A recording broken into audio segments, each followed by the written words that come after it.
যার হুকুমে নামাজ আদায় করব,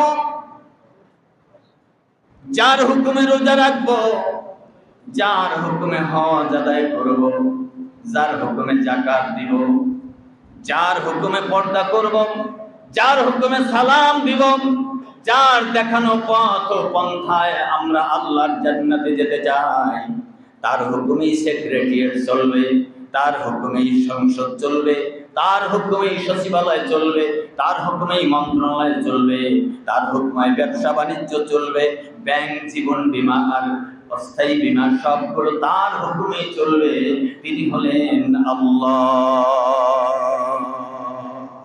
সকল ক্ষেত্রে হুকুম মানব কার? হুকুম মানব কার? আল্লাহ।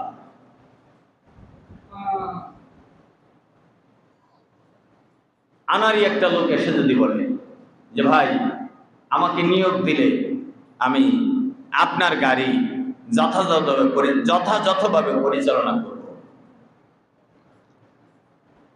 আপনি তাকায় দেখতেছেন এর একটা হাত নাই, কি বলেন তাকে ড্রাইভার নিয়োগ দিবেন?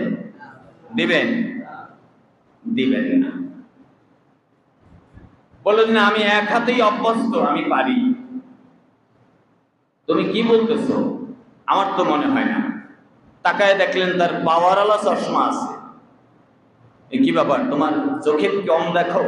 চশমাটা যদি হারিয়ে যায়, চশমাটা যদি পড়ে যায়, কোনোভাবে ভেঙে যায়, তাহলে তুমি ড্রাইভিং কিভাবে করবা?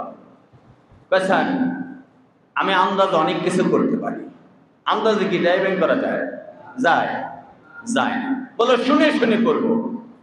শুনে শুনে তুমি কিভাবে করবা? পাকা একজন ড্রাইভার তাহলে আবার নিয়োগ দিতে হয়, তুমি হবে হেল্পার, সে হবে ড্রাইভার, ঠিক কিনা? শুনে শুনে যদি হয় তুমি হবে হেল্পার আর সে হবে ড্রাইভার। তার মানে আল্লাহর এই জমিনকে পরিচালনার জন্য কোন আনারি লোক যদি দেওয়া হয়, জাতির কর্ণধার, জাতির নেতা করে আনারি লোক যদি দেওয়া হয়, এই 55,000 বর্গ মাইলে বিশাল এই ভূখণ্ড আল্লাহ রাব্বুল আলামিনের মুমিন বান্দায় ভরা, মুসলমানদের মুমিনদের দেশ, আল্লাহর কোরআনের দেশ, এই দেশ যদি আনারি লোকের হাতে দেওয়া হয়, সে যদি বলে শুনে শুনে চালাবো, তাহলে ড্রাইভার তো সে না, সে তো হেল্পার হবে। ড্রাইভার হবে আল্লাহর কোরআন হাদিস যারা জানে, ঠিক কিনা? অতএব আগেই পাকা ড্রাইভার দেখে, দুইজন তিনজন না দেখে পাকা ড্রাইভার দেখে। যার যেখানে কাজ তাকে ওই জায়গায় দেয়। গোরস্থানের দেখাশোনার যার দায়িত্ব তাকে গোরস্থানে দেন, এতে মুফতি সব লাগবে না। মসজিদের যার দায়িত্ব পাবে তাকে আপনি ভালো কেরাত কারি আলেম রেখে দেন, এতে ডাক্তার ইঞ্জিনিয়ার প্রয়োজন হবে।